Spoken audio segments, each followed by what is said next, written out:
Hey, what's up guys? Welcome to episode of PATTAY'S Performance. Today in the driveway is our beloved 2003 Honda Element. It's here for some maintenance. Long overdue, I guess. Today we're going to be replacing the Serpentine belt.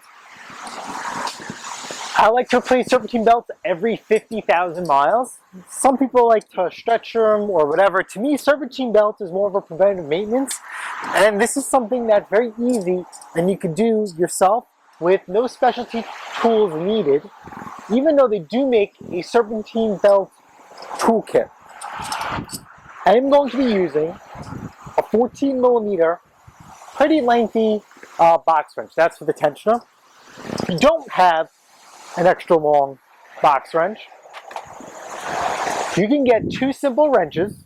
Your 14 is going to be the one that's going to be holding on to it, right? And then you just use the two wrench method, like so. It's been a while since I've done this. Hold on. There you go. And you can move it up and down and you get extra leverage. But I'm going to be using the box wrench, but this is something you guys could, figure out on your own. Wow, this is embarrassing. Anyway, you get the idea. What I thought was pretty interesting is I ordered my Serpentine belt online, and it came in a Duralast, which is, as you guys know,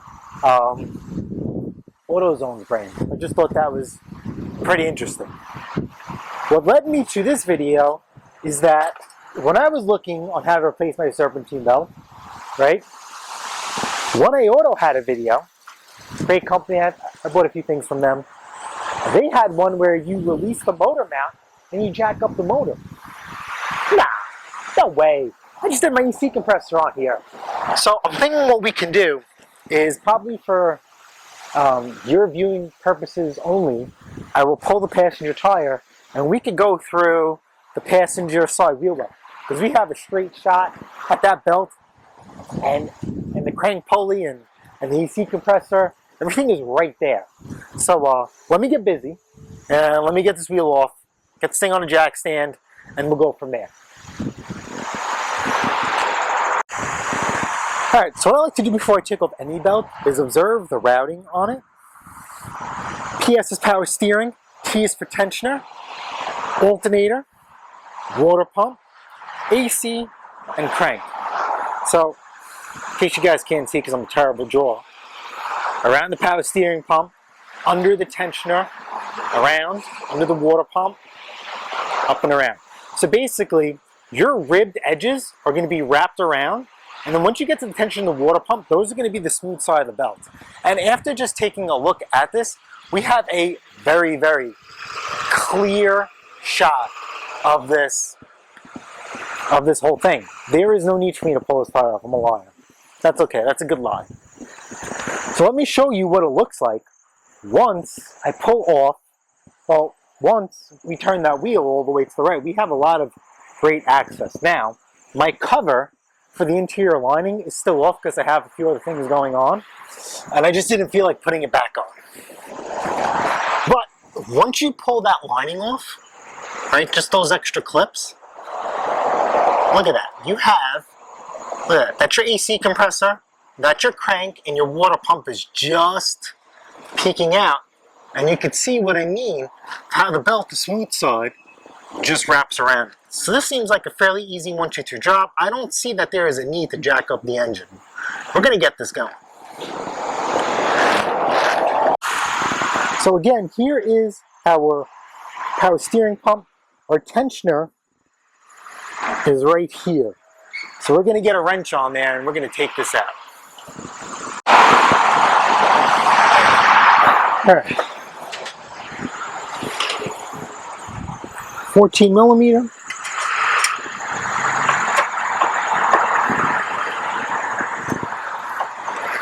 Come on. Because we're using this wrench, you just kind of have to find the right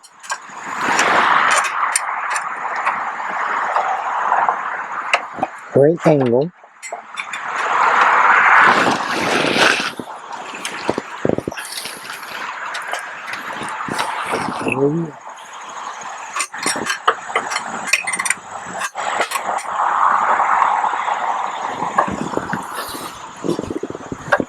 got these brake lines, and you kind of want to stay clear of those.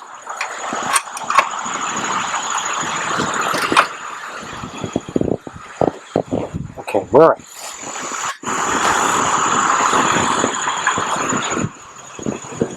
But whoa, it's not enough.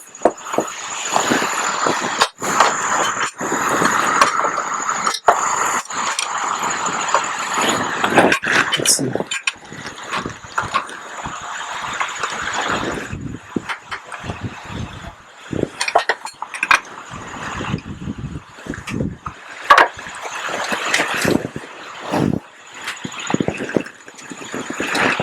Okay, so it's on there. We're going to pull towards you, and we are going to release the tension. The belt's going to loosen up. So just slide it off the alternator, the power steering pump, because it's right there. That's your easiest one to access.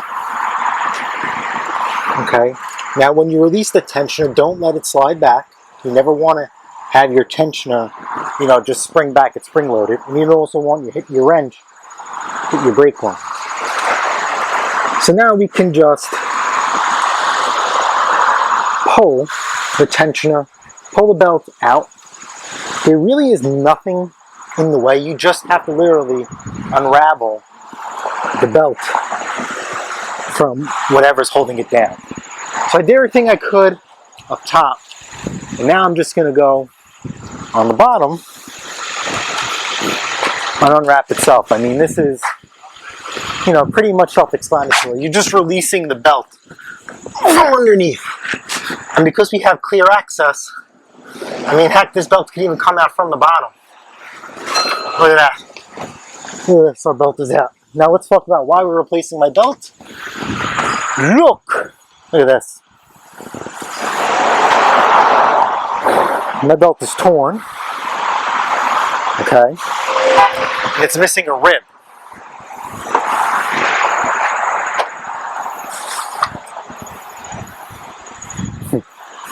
Actually, quite a few ribs.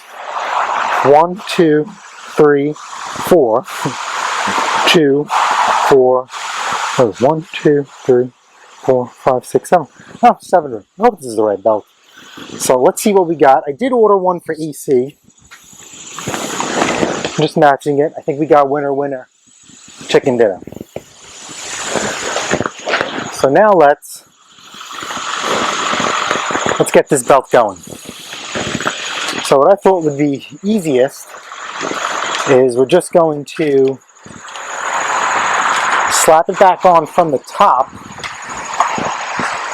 okay, and then try and work our way on the bottom, or maybe it should be the bottom, but let's get this belt in here, and then we'll start making our moves, because we have a very, very clear shot of the engine when we're down below on the passenger side, and that step, I'll take you guys with me. So let's just get it in here. Hopefully we can see it from down below, and then we will go from there. Alright, so as you guys can see from underneath here, we have a clear shot of everything. Now here's the crazy part. If I didn't do the AC compressor myself, I would have thought like, oh man, we really got to jack up this engine. What a pain in the you-know-what to get it done. But that is 110% absolutely not the case. So we are going to wrap it around the crank and the AC compressor, right? Because remember, it goes around. Those ribs are around. Right? And don't be afraid if you have to manipulate the belts to fit. There is nothing stopping you from doing it. And here's another crazy, we'll talk about crazy stuff later. Right, make sure it's, right, and we, so just underneath here, right, it's wrapped around, AC compressor, serpentine belt, it's already wrapped around the water pump the way it should be. Now once we go up top, we have to wrap it underneath the tensioner, over the alternator, and our last bit to do is our alternator. This thing is almost done. I wonder if on the auto thicker would still be jacking up the car. See what we're talking about right here?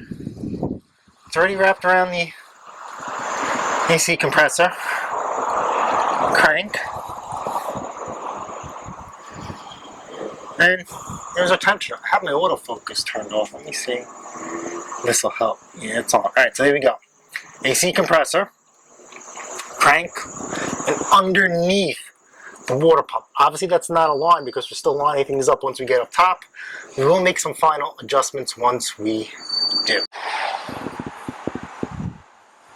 Alright guys, so now that we have it up, the belt is here, now we could just start working it into position. And I'm actually going to be undoing the tensioner so we just have a better view. So let's go reference our diagram. Haha. AC around the water pump. It's going to go over the alternator, right? Because it's water pump over the alternator, and then under the tensioner. That is very important. That's why we need to move our wrench. And then we could pull up and see, look, we do not have enough slack. And that's exactly what we want. When we move our tensioner, we're going to get all this extra slack. So what I want to do real quick is I want to climb underneath one more time, even though it looks, actually I don't need to.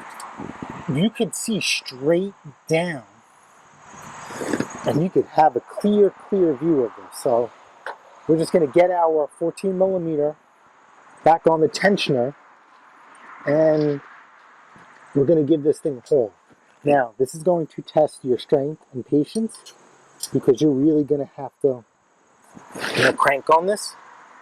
And the more leverage you have, the better off you are. Oh, you know, it's also a good thing to do. I've already did this when I did my AC compressor. Is give everything a spin. Tougher and see this pulley, spin it. Give it a wiggle. Do that to all your pulleys. You can tell if something's binding up or something's loose. So your tensioner should be replaced every time you do your serpentine belt, but over time I've kind of laxed that a little bit. This is the original tensioner though, and it's held up great. It doesn't look like it's too hard to do, but throw all that on that. I have other upgrades for this we have planned, and I know I'm a big, I preach maintenance before modification. I'm going to choose modification over maintenance. You know, between all my other projects, I just can't throw money everywhere I go. You can definitely tell when your tensioner is bad. Let's get this back on here. I can feel my beard hitting my microphone. Alright, so we got it on there. And we are just going to have to use a lot of force to get this, like I said. We're going to have to crank this thing as much as we can and just get the slack.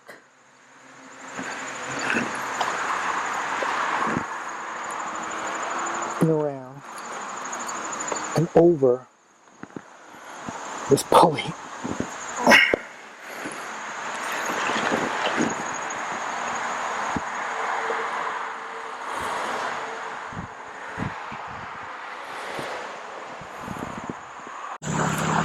Alright, so this is going to be the final look before we give it the final pull. As you guys could see, right here, the last thing left is the power steering pump. We have it around the alternator. Okay, and then next is under the tensioner, smooth side. And we're just going to give it a tug and hump this over. So like I said, it's going to test your patience and strength. 14 millimeter wrench on here.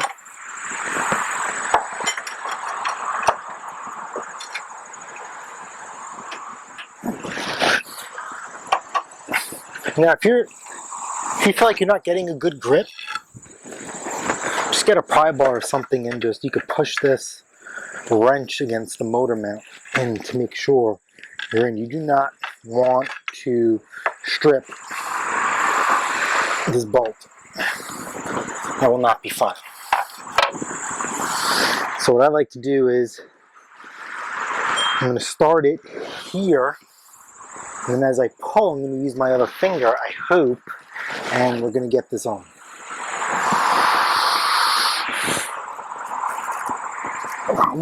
There we go, we're on. Now remember, nice and easy, let it go, and boom. We are on there. So before we start the car, I want to make sure all the ribs are lined up on the belt. So let's do that on the pulleys. Right? Perfect. Now probably you guys can't see this, but I can see this. Right? Perfect on the pulley. Now what we can do also is let's go underneath and check to make sure everything is aligned. Look at that.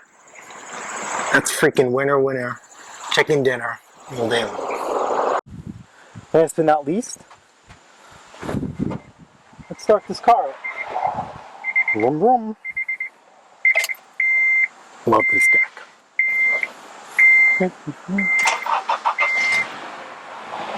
No squeaks, no sounds.